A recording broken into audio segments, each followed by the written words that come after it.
Live from Fargo and serving you on TV, online, and on the go. This is Valley News Live 10 at 10. With images of Charlottesville still fresh on our minds, people here in the Valley have reason to wonder if that could happen here. Self-described pro-white activist Peter Teft, who lives in Fargo, is talking about bringing a rally of white supremacists and neo-Nazis to the Valley. Valley News Team's Cornelius Hawker has the city's response to the possibility. Mike, Andrea, right now it's just a proposal.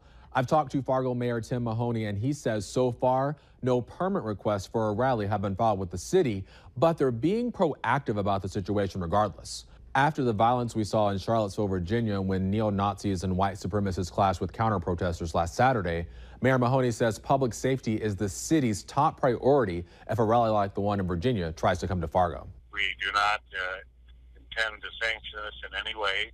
We will work together to try to figure out a way to handle it if it does come to fruition.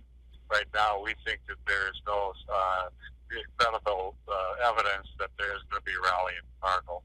Mayor Mahoney says he's going to be meeting with the police and fire chief on Monday to be sure the city is prepared if some sort of rally does end up happening. Mike? We'll be checking in with the city to see if a permit application for a rally is filed. By the way, we did reach out to Peter Teft to confirm what his plans are, but we have not heard back. People are continuing to buy drugs off the dark web and shipping them to their homes in the FM area. One of the latest cases happened when 20-year-old Jesse Erickson was arrested for possession of carfentanil.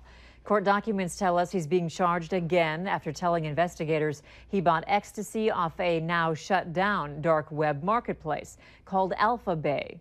Erickson's mother also called police, saying envelopes containing powder addressed to her son showed up in the mail. It was LSD and heroin from Belgium. The Postal Service and police are aware of shipping drugs through the mail and say it would be nearly impossible to inspect every package for narcotics.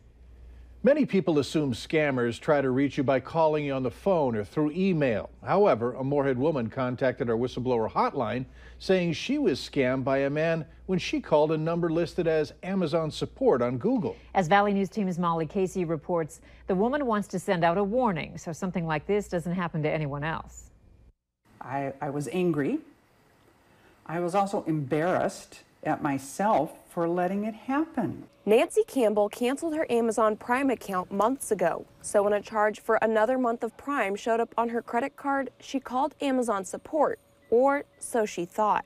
I proceeded to go on to Google to find a customer service number for Amazon Prime and found one and called it. The number seemed legitimate, and so did the man who answered. So Campbell didn't think twice when the man asked to access her computer so he could walk her through the refund process.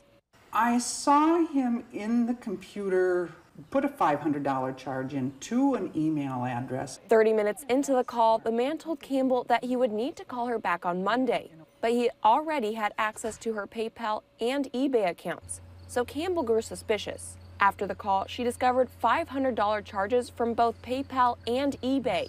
And after reaching out to the real Amazon support center, she found a third attempted charge of $500 on her Amazon account.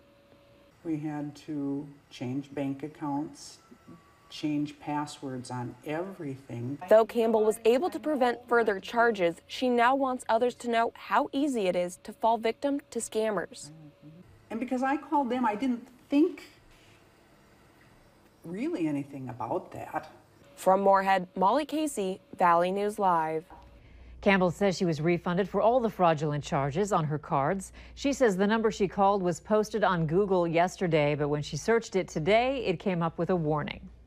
As we mentioned, that story came to us through our whistleblower hotline. If you need help uncovering fraud and corruption in your community, call us at 237-6576 and leave your tip. A member of our investigative team will get on the case and go to work to expose the truth. Police in Fergus Falls have arrested a man wanted for fraud. Ethan Kagukowicz is being held in the Otter Tail County Jail. Records show he's facing a charge of theft by swindling. Kagukowicz is suspected of using a fake business and was in Fergus Falls today trying to sell ads under the company name EK Tapes. Now, authorities say he handed out a business card and tried to sell advertising to a business. He also has an active warrant for his arrest near the Twin Cities for fraud. A body found in Brainerd yesterday is believed to be that of a man who's been missing for over a month. John Greenwalt was last seen on the 4th of July and was reported missing 10 days later. What authorities think are his remains were found off a trail in a wooded area. The body was sent to the Ramsey County Medical Examiner for identification. There's no word yet on any cause of death or whether there are signs of foul play. Anybody with information is asked to contact the Brainerd Police Department. What a month it's been at the White House, with a long list of President Trump's top aides departing. The process began on July 21st with Press Secretary Sean Spicer turning in his resignation. After it was announced, Anthony Scaramucci would become the communications director. Just a week later, the president's chief of staff's tenure in the West Wing ended. Then Scaramucci himself was ousted after a profanity-laced magazine interview just days after beginning work.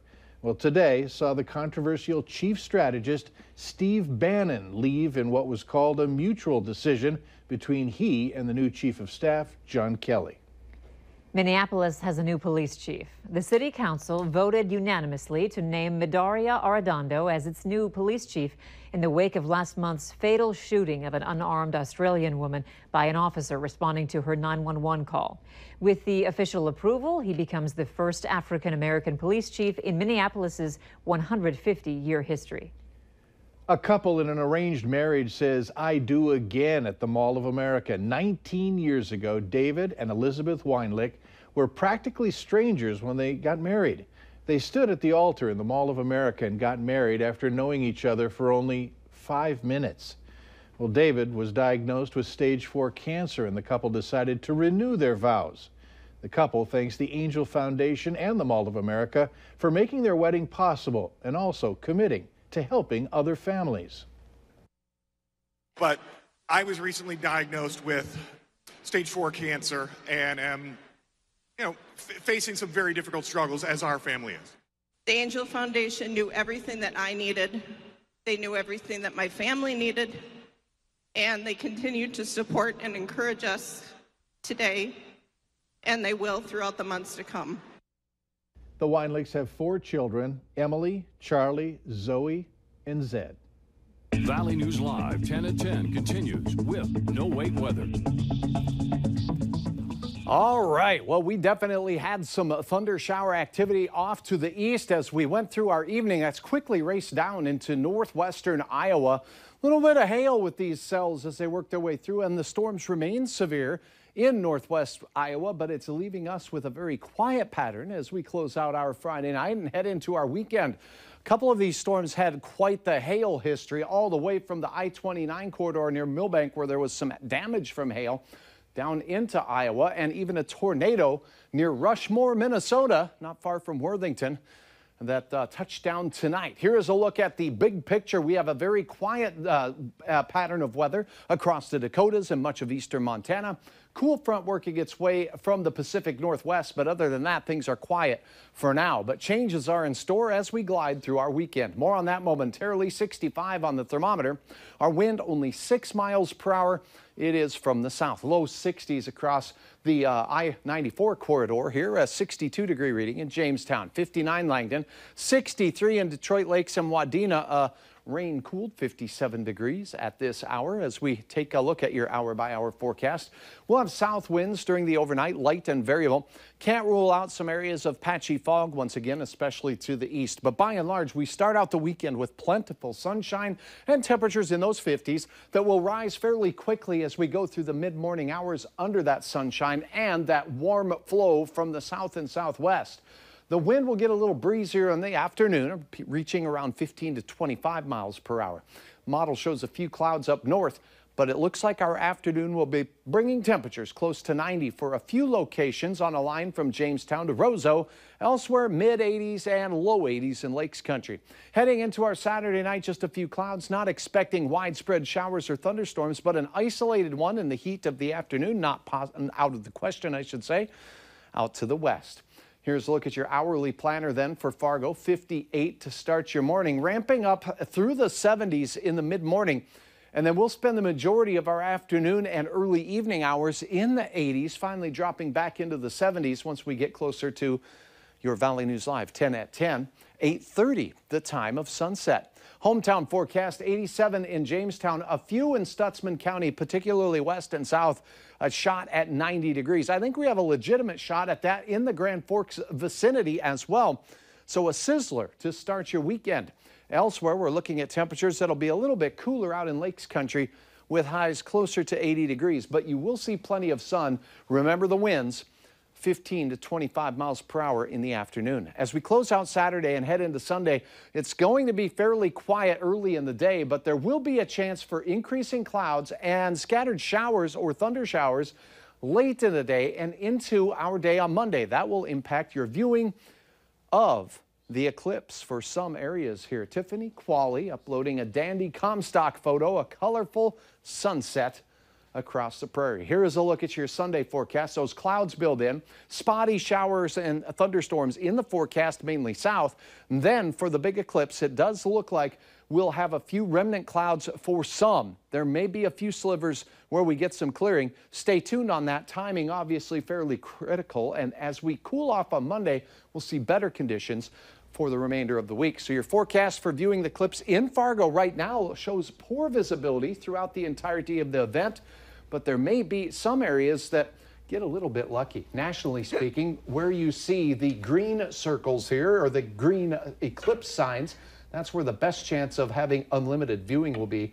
Patchy clouds in the Midwest as well. All right, thanks, Hutch.